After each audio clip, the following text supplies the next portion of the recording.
जब भी हम कोई नया काम स्टार्ट करने वाले होते हैं तो सबसे इम्पोर्टेंट क्या होता है? प्लान तैयार करना, पूरा का पूरा रोड मैप तैयार करना और सबसे इम्पोर्टेंट प्लान बी भी तैयार करके रखना, ताकि अगर प्लान ए में कुछ गड़बड़ी हो तो बी के जरिए हम अपनी सारी प्रॉब्लम्स को दूर करके आगे बढ़ते रहें। पर वहीं पे जब हमें ट्रेडिंग जर्नी स्टार्ट करनी होती है तो हम एक्चुअल में क्या करते हैं? बिना कुछ प्लान किए बस यूट्यूब पे कुछ इधर-उधर के वीडियोस देख के या फिर इंस्टा, फेसबुक पे कुछ रील्स देख के जिसमें हमें बड़े-बड़े पैसे दिखाए जाते हैं, लाइफ चेंजिंग मूवमेंट्स दिखाए जाते हैं, ऐसे वीडियो को देख के हम अट्रैक्ट होते हैं और बिना प्रॉपर प्लानिंग किए बस चल पड़ते हैं रियल मनी से ट्रेड करने। और फिर क्या नतीजा वही निकलता है जो नतीजा निकलना चाहिए, लॉस लॉस और सिर्फ लॉस। इसलिए बहुत इंपॉर्टेंट है कि ट्रेडिंग जर्नी स्टार्ट करने से पहले ही हमारा जो रोड मैप है वो पूरा फुल प्रूफ हो। इसीलिए आज हम लोग ट्रेडिंग जर्नी को स्टार्ट करने के लिए अपने रोड मैप को 4 डिफरेंट लेयर्स में डिवाइड करेंगे और उन लेयर्स में लर्निंग को आगे बढ़ाएंगे। वीडियो बहुत ज्यादा इंफॉर्मेटिव होने वाली है, लास्ट तक जरूर देखिएगा। और सबसे पहले चैनल को अगर सब्सक्राइब नहीं किया है please do like share subscribe, क्योंकि चैनल भले नया है, हम मार्केट में नए बिल्कुल भी नहीं है। तो हम लोग अपने स्क्रीन पे आ चुके हैं और यहाँ पे पूरा डिटेल में हम लोग जो है ट्रेडिंग जर्नी के लिए रोड मैप तैयार करेंगे। सबसे पहले यहाँ पे हम लोग अपने 4 लेयर को लिख लेते हैं। सबसे पहला जो लेयर होगा वो होगा बेसिक्स का, जिसमें हम लोग बेसिक नॉलेज लेंगे। ठीक है, इसको हम लोग ऐसे ड्रॉ कर लेते हैं। सेकंड लेयर जो होगा वो होगा टेक्निकल नॉलेज का, मैं यहाँ पे टेक्निकल लिख लेती हूँ, आप समझ जाइएगा। तीसरा जो हमारा होगा वो बैक टेस्टिंग एंड प्रैक्टिस का होगा। तीसरा जो हमारा होगा वो बैक टेस्टिंग एंड प्रैक्टिस का होने वाला है।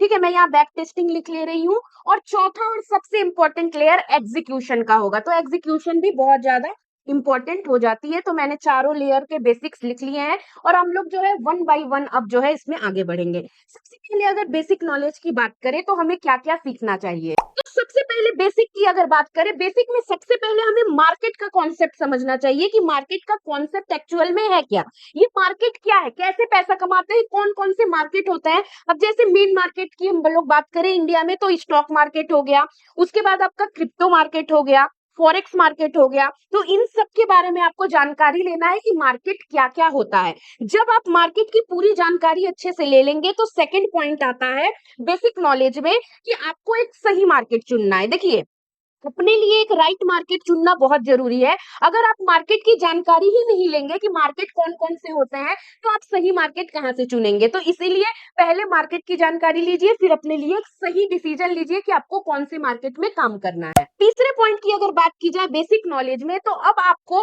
सबसे पहले आपने मार्केट चुन लिया, उसके बाद आप मार्केट के अर्निंग प्रोडक्ट्स के बारे में जानेंगे। आपको अपने लिए अर्निंग प्रोडक्ट्स के लिए नॉलेज लेना है कि मार्केट में कौन कौन से अर्निंग प्रोडक्ट्स हैं। जैसे एग्जाम्पल के लिए मानते हैं कि आपने जो है स्टॉक मार्केट चुना, ठीक है, अगर आप स्टॉक मार्केट चुन रहे हैं तो उसमें अर्निंग प्रोडक्ट क्या क्या है। उसमें आपका सबसे पहले आईपीओ हो गया, ईटीएफ हो गया, स्टॉक्स हो गया। स्टॉक्स में भी आप क्या कर सकते हैं, इन्वेस्टमेंट और ट्रेडिंग भी कर सकते हैं। उसके बाद आपका फ्यूचर एंड ऑप्शंस हो गया। ऐसे करके आपको अर्निंग प्रोडक्ट्स के बारे में जानना है। एग्जाम्पल के लिए अगर आपने क्रिप्टो चुना तो क्रिप्टो में हम क्या ट्रेड करते हैं, क्रिप्टो में क्रिप्टो कॉइन ट्रेड करते हैं, ऑल्ट कॉइन ट्रेड करते हैं, उसके बाद मेमे कॉइन्स को भी हम क्रिप्टो में ट्रेड करते हैं। तो ऐसे करके जो है हमें मार्केट के अर्निंग प्रोडक्ट्स के बारे में जानना होगा। इसके बाद अगर मान लीजिए आपने फॉरेक्स चुना, ठीक है, मान लीजिए आपने फॉरेक्स चुना तो फॉरेक्स में आप क्या क्या ट्रेड कर सकते हैं। फॉरेक्स में आप करेंसी पेयर्स को ट्रेड कर सकते हैं, कमोडिटी को ट्रेड कर सकते हैं, उसके बाद नेचुरल गैस, क्रूड ऑयल, ये सब आप जो है ट्रेड कर सकते हैं। इसके अलावा फॉरेक्स में आप जो है इंडेक्स को भी ट्रेड कर सकते हैं। तो बहुत सारे प्रोडक्ट होते हैं, मैं यहाँ पे बस एक एग्जांपल बता रही हूँ। आपको क्या करना है, पूरी डेप्थ नॉलेज लेनी है। इनका एक एक करके मैं जो सेपरेट सेपरेट वीडियो लाऊंगी तो आपको पूरा एक लर्निंग पैकेज मिल जाएगा। अगर आपको वीडियो चाहिए तो चैनल को सब्सक्राइब करके रखिए और कमेंट कर दीजिए कि आपको सेपरेट सेपरेट वीडियो चाहिए सबका। तो यहाँ पे आपका जो है थर्ड पॉइंट भी क्लियर हो गया। फोर्थ पॉइंट की अगर हम लोग बात करें तो अब आपको जो है प्रोडक्ट भी पता चल गया। अब आपको क्या करना है, अब आपको इन्वेस्टमेंट और ट्रेडिंग दोनों में से एक चुनना है, या दोनों भी आप चुन सकते हैं। कुल मिला के आपको नॉलेज लेनी है कि इन्वेस्टमेंट क्या होता है और ट्रेडिंग क्या होती है। जब दोनों के बीच का डिफरेंस आपको समझ में आएगा भी आप आगे अपनी जर्नी में जो है कॉन्फिडेंटली काम कर पाएंगे और वो आपको बेनिफिट देगा। तो यहाँ पे आपको इन्वेस्टमेंट और ट्रेडिंग में भी चुनना है।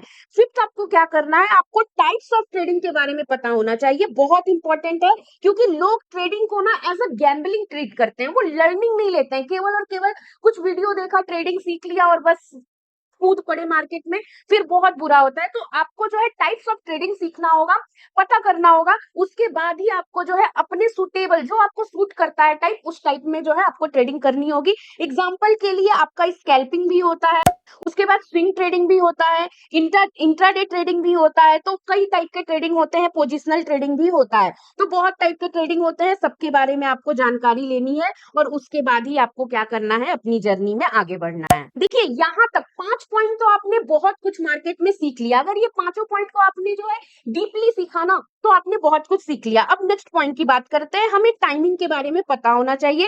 टाइमिंग इंपॉर्टेंट है। लोग मार्केट में आ जाते हैं बट टाइमिंग के बारे में बाद में पता करते हैं। नहीं, आपको मार्केट के टाइमिंग्स तो पता होने ही चाहिए। जैसे कि स्टॉक मार्केट की टाइमिंग 9:15 से लेके 3:30 बजे तक है, वैसे ही क्रिप्टो मार्केट जो है 24 घंटे ओपन रहती है, कोई हॉलीडे भी नहीं होता है। फॉरेक्स मार्केट जो है अलग अलग सेशंस में ओपन होता है, जो मैंने ऑलरेडी एक वीडियो में बताया है। आप इसको अगर मोटा मोटी कहे तो ये भी 24 घंटे ओपन रहता है, बट सैटरडे और संडे को क्लोज रहता है। मंडे टू फ्राइडे 24 घंटे फॉरेक्स मार्केट भी आपकी ओपन रहती है। आपको इन सब की नॉलेज होनी चाहिए। नेक्स्ट पॉइंट की अगर बात की जाए तो आपको मार्केट का मूवमेंट पता होना चाहिए। देखिए ये बहुत इंपॉर्टेंट है। आपने मार्केट तो चुन लिया, और मार्केट को चुनोगे कैसे? मार्केट के मूवमेंट्स को आप ट्रैक करो, और मार्केट के जिस मार्केट का मूवमेंट आपको सूट कर रहा है उस मार्केट को आप चुन सकते हो। तो मार्केट में कौन से मार्केट में कैसा मूवमेंट आता है, ये चुनना बहुत इंपॉर्टेंट होता है। तो इसको भी आपको बहुत ध्यान से चुनना पड़ेगा। और इसके अगर नेक्स्ट पॉइंट की बात की जाए, अभी हम लोग बेसिक में ही चल रहे हैं, देखिए कितना कुछ है सीखने के लिए। तो बेसिक में अगर नेक्स्ट पॉइंट की बात की जाए, एक last but not the list होगा। इसमें आपको चार्जेस पता करने हैं और टैक्सेस पता करने हैं। देखिए बहुत इंपॉर्टेंट होता है। जब आप ट्रेड करने जाते हो ना, स्टार्टिंग में आप समझ नहीं पाते हो कि क्या है रियल गेम, और बस आप चले जाते हो। अगर आपको चार्जेस का पता नहीं होगा, आप बहुत ज्यादा पैसा चार्ज में देके आ जाओगे। तो इसीलिए मैंने पहले बोला कि मार्केट चुनना बहुत इंपॉर्टेंट है। किस मार्केट में कितना चार्ज लगता है, कौन से टाइप के ट्रेडिंग में कितना चार्ज लगता है, गवर्नमेंट के टैक्सेस कितने हैं, ये सब आपको स्टार्टिंग में ही पता होना चाहिए। अगर आप पता करके नहीं जाओगे, बाद में ओवर ट्रेड करोगे, चार्जेस ज्यादा लगेंगे और आपको पता भी नहीं चलेगा कि आपका कितना ज्यादा कैपिटल चला गया। तो चार्जेस और टैक्सेस बहुत इंपॉर्टेंट है।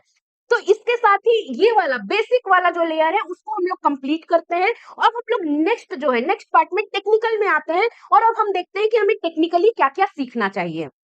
सबसे पहले आते हैं टेक्निकल नॉलेज में। सबसे पहला और सबसे इंपॉर्टेंट है, आपको कैंडल स्टिक्स का पता होना चाहिए कि कैंडल स्टिक कैसे काम करता है, और इसकी पूरी नॉलेज तो होनी ही चाहिए। अगर आप कैंडल नहीं पहचान पाओगे तो चार्ट रीड करना आपके लिए नेक्स्ट टू इम्पॉसिबल हो जाएगा। इसलिए कैंडल के बारे में नॉलेज होना बहुत जरूरी है। सेकंड अगर बात की जाए, सेकंड आपको चार्ट पैटर्न आना चाहिए। जब आप कैंडल सीख लेते हो, उसके बाद आपको ऑटोमेटिक जब आप चार्ट पैटर्न सीखोगे तो आप देखोगे कि आपको जो है ना चार्ट पे पूरा का पूरा चार्ट पैटर्न दिखने लगता है। उसके लिए जरूरी है कि आपको चार्ट पैटर्न की नॉलेज होनी चाहिए, तो आपको चार्ट पैटर्न सीखना होगा।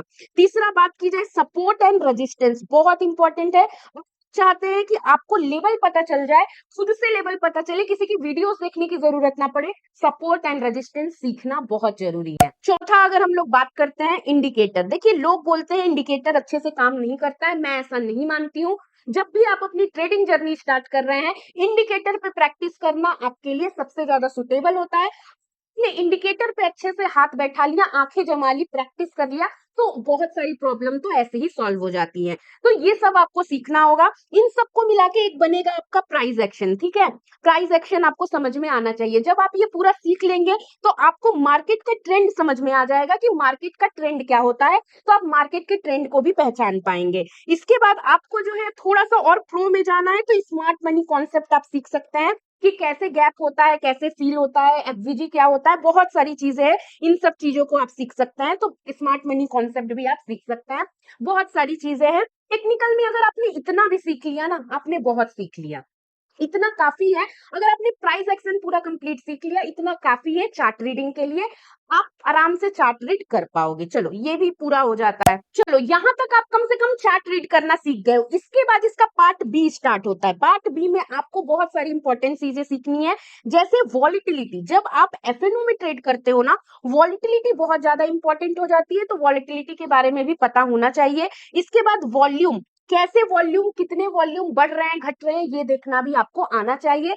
और इसके बाद आपको सीखना है स्ट्रेटेजी, जो कि बहुत इंपॉर्टेंट है।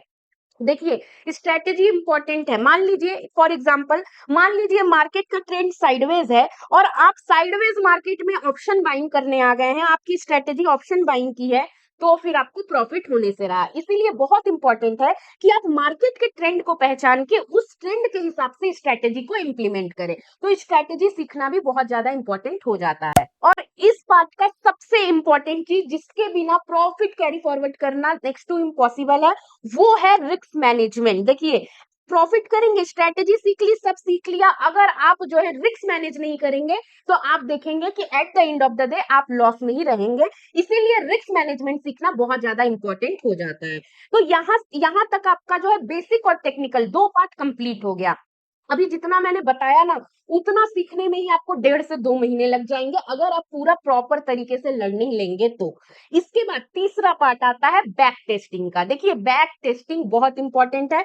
मैं सिंपल लैंग्वेज में बोल रही हूँ, आपको जो है चार्ट रीडिंग जो आना चाहिए, कम से कम 3 साल का जो है आपको चार्ट रीडिंग सीखना चाहिए और चार्ट रीड करके देखना चाहिए कि किस मार्केट का क्या मूवमेंट है, तब जाके आपका एक बैक टेस्टिंग कंप्लीट होगा। दूसरा आपका जो बैक टेस्टिंग में है, वो आप स्ट्रैटेजी चुनिए। देखिए जो हमने टेक्निकल में स्ट्रैटेजी पढ़ा था, उस स्ट्रैटेजी हर एक स्ट्रैटेजी को बैक टेस्ट कीजिए, तब जाके आप कहिएगा कि हाँ आपका प्रैक्टिस वाला। ये केवल बैक टेस्टिंग नहीं है, back testing and practice session है। तो प्रैक्टिस बहुत इंपॉर्टेंट है, प्रैक्टिस प्रैक्टिस एंड प्रैक्टिस करना पड़ेगा। तो चार्ट रीडिंग का प्रैक्टिस प्लस स्ट्रैटेजी का प्रैक्टिस और प्लस सेमुलेटर पे प्रैक्टिस। देखिए सेमुलेटर पे भी प्रैक्टिस आना चाहिए। अगर आप ऑप्शन सेलर बनना चाहते हैं, हेजिंग करना चाहते हैं, तो सेमुलेटर पे प्रैक्टिस तो आपको करना ही पड़ेगा। कम से कम यहाँ पे भी आपको 3 साल का सेमुलेटर पे प्रैक्टिस करना पड़ेगा। अच्छा अब बहुत ज्यादा ना एक इंटरेस्टिंग पार्ट आ रहा है, जो कि पूरे पूरे मार्केट को एक तरीके से गेम चेंजिंग मूवमेंट होता है, जो कि प्रैक्टिस लेयर का एक पार्ट है, वो है साइकोलॉजी। देखिए साइकोलॉजी के बारे में आप कितनी भी बातें कर ले वो कम है, आप ये सब भी सीख जाओगे। आपने पूरा सब कुछ प्रैक्टिस भी कर लिया ना 3-3 साल का, और साइकोलॉजी डेवलपमेंट अच्छी नहीं है, वो इमोशन कंट्रोल नहीं है, इसके बाद आता है इमोशन कंट्रोल नहीं है, डिसिप्लिन नहीं है, तो आप देखोगे कि ट्रेडिंग में आप उतना अच्छा सक्सेस नहीं पा पाओगे। तो एक तरीके से साइकोलॉजी, इमोशन और डिसिप्लिन पूरा का पूरा मार्केट को जो है चेंज करके रख सकता है। मार्केट को क्या चेंज करके रखेगा, आपको चेंज करके रख सकता है। आपके व्यू से मार्केट चेंज हो जाएगा, तो ये आपको समझना पड़ेगा। सबसे इंपॉर्टेंट साइकोलॉजी ही होता है। अब आता है एग्जीक्यूशन। देखिए एग्जीक्यूशन का पार्ट डेफिनेटली बहुत इंपॉर्टेंट है। और एग्जीक्यूट कैसे करें, एक लाइन में मैं बोलूंगी, डेमो ट्रेडिंग करके। पहले आपको रियल मनी से ट्रेड करने से पहले आपको डेमो ट्रेडिंग करना पड़ेगा, और उसके बाद ही आप रियल मनी में जाइएगा। बट डेमो ट्रेडिंग से पहले कुछ इंपॉर्टेंट चीजें हैं जो मैं आपको बता दूं। यहाँ पे आपको सीखना होगा, एग्जीक्यूशन में आपको सीखना होगा कैपिटल अरेंजमेंट। कैपिटल अरेंजमेंट का मतलब ये नहीं कि कहाँ से आप कैपिटल अरेंज करके लाएंगे, नहीं, कैपिटल को आप अरेंज कैसे करेंगे, मैनेज कैसे करेंगे, ये कह लीजिए कैपिटल मैनेजमेंट। ठीक है, मैंने कैपिटल अरेंजमेंट बोल लो, मैनेजमेंट बोल लो, आप आपके पास जो कैपिटल है ना, उसको आप मैनेज कैसे करेंगे जिससे कि आप ज्यादा से ज्यादा जो है मार्केट में सरवाइव कर पाए। देखिए मैं आपको एक रियल एग्जांपल बताती हूँ। जब मैं ट्रेडिंग में आई थी, तो मुझे लगा था कि मैं 1 लाख से लेके आई थी, मुझे लगा था कि 1 लाख को तो मैं 2 लाख चुटकियों में बना लूंगी। पर जो रियलिटी था ना, वो 1 लाख तो जीरो हुआ, फिर मैं 1 लाख लेके आई, वो भी जीरो हुआ, और ऐसे करके मैंने 4 से 5 बार जो है 1-1 लाख करके जीरो किया है। तो मैं पागल नहीं हूँ, कोई भी बंदा जो अपना कैपिटल जीरो कर रहा है वो पागल नहीं है, ये ह्यूमन नेचर है, साइकोलॉजी ऐसे ही काम करती है। तो आपको बहुत ज्यादा इंपॉर्टेंट होता है कि आप अपना कैपिटल मैनेजमेंट सही से करें। हमें उस टाइम कैपिटल मैनेजमेंट के बारे में उतना अच्छे से नहीं पता था, इस वजह से जो है हमारा इतनी बार कैपिटल जीरो हुआ है। तो कैपिटल मैनेजमेंट आपको जो है सीखना पड़ेगा। आपको पता होना चाहिए कि अगर आपके पास 1 लाख रुपए है तो ट्रेडिंग में आपको कितना पैसा लगाना चाहिए, कैसे लगाना चाहिए, कब लगाना चाहिए। इसी से दूसरा पार्ट निकल के आता है पोर्शन पोर्शन कंट्रोलिंग। देखिए इसका भी मैं खुद का ही एग्जांपल दे देती हूँ। मुझे लगा था, जब मेरा पहला लॉस हुआ था, पहले साल में मुझे लॉस हुआ था 50,000 के आसपास का, तो मुझे लगा था कि चलो दूसरे साल में मैंने सोचा कि अरे 1 साल का एक्सपीरियंस हो गया ना, एक काम करते हैं, इस 50,000 को बढ़ा के जो है 1 लाख 1.5 लाख रुपए कर देते हैं। ऐसे क्या होगा, मुझे प्रॉफिट होगा, तो 50,000 जल्दी से रिकवर होंगे, प्लस प्रॉफिट भी होगा। तो उस समय भी मुझे मार्केट की रियलिटी का उतना पता नहीं था, और ऐसे करके मैं 3 साल तक लॉस में रही, और फिर जाके धीरे धीरे खुद से सब कुछ सीखा है। तो कैपिटल मैनेजमेंट और पोर्शन कंट्रोलिंग बहुत ज्यादा जो है इंपॉर्टेंट हो जाता है। और इतना सब कुछ करने के बाद तब जाके आता है ट्रेडिंग। तब जाके जब आप ये सब कुछ कर पा रहे हैं, आप डेमो ट्रेडिंग को डेमो ट्रेडिंग की तरह मत लीजिए। आप सोचिए कि आप रियल में ट्रेड कर रहे हैं और देखिए सब कुछ, पोर्शन साइजिंग, कैपिटल मैनेजमेंट, सब कुछ एकदम रियल में करिए। आप ये सोचिए, अपने माइंड को ऐसे ट्रेन कीजिए कि आपको लगे कि ये मेरा रियल पैसा लगा है। और जब आप ऐसा सोचोगे ना, तब जाके आपकी साइकोलॉजी डेवलपमेंट कमाल की होगी और फिर जाके जो है आप ट्रेडिंग का अच्छे से एग्जीक्यूशन कर पाएंगे। मैं आपको बता दूं कि जितना मैंने आपको बता दिया है ना, आपको किसी भी वीडियो में इतने डिटेल में नहीं मिलने वाला है। जाके सर्च कर लेना। और इतना आपको अगर डीपली पढ़ने जाओगे, ऑलमोस्ट 3 महीने तो आपको लग जाएंगे। तो आप ये मत सोचना कि ये चुटकियों का खेल है। नहीं, ये चुटकियों का खेल नहीं है। 3 महीने तो प्रैक्टिस वगैरह में ही जाएंगे, कम से कम मैं बोल रही हूँ। बाकी तो अपनी अपनी सबकी भाई कैपेसिटी होती है, और उसके बाद ही आप जो है ट्रेडिंग कर सकते हैं। लेकिन लोग क्या करता है, आज 2-3 वीडियो देख लिया, कल से रियल मनी लगा के और ट्रेड करना स्टार्ट कर देते हैं, जो कि बिल्कुल गलत है। ऐसा नहीं करना चाहिए। तो आई होप आपको आज जो है ट्रेडिंग का पूरा road map, perfect road map मिल चुका होगा। वीडियो आपको इन्फॉर्मेटिव लगी हो तो लाइक शेयर सब्सक्राइब जरूर कीजिएगा। फिर मिलेंगे एक नए इन्फॉर्मेटिव वीडियो में। तब तक के लिए bye bye and take care.